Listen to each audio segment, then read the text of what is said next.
Nima qiling?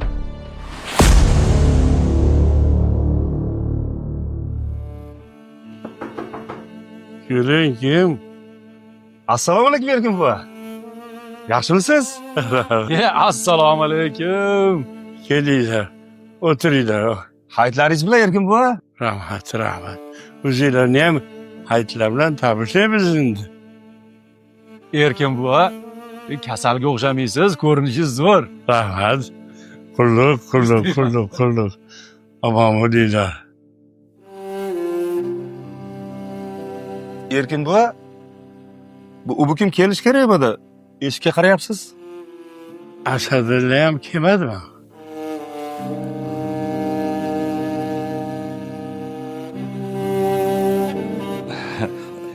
Ha, biz Akmal bilan o'zimiz bir ko'rib ketaylik deb kelaverdik. Ishlari bor-da. Erkin buva o'shanga Ko'rishib turibsizlarmi? O'zi yaxshimi? ha, yaxshi yuribdi. Ha, yaxshi. Ko'rishyapmiz, gaplashyapmiz, yaxshi. Telefonda gaplashganimizga ham bir 10 kundan oshib qoldi. Endi men bu hayit kunlari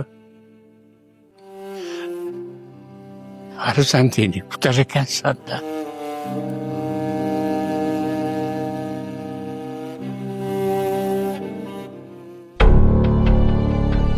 Ana endi hech kim xalaq bermaydi. Menga qara, biz seni do'stlaringmiz. Senga jonimiz achigandan gapiramiz. Qachongacha shunaqa yashamoqchisan? O'zingga rahming kelmaydimi? Hayitda zo'r savdo bo'ldi. O'rizordan tovar toshib ulgura olmadim. Sen qancha pul topsang ham, qancha savdo qilsang ham baribir biringniki bo'lmaydi. Ja, oshira olmadingmi?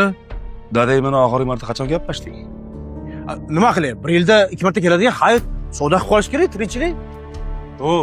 Har kuni hayit bo'lmaydimi? Ha?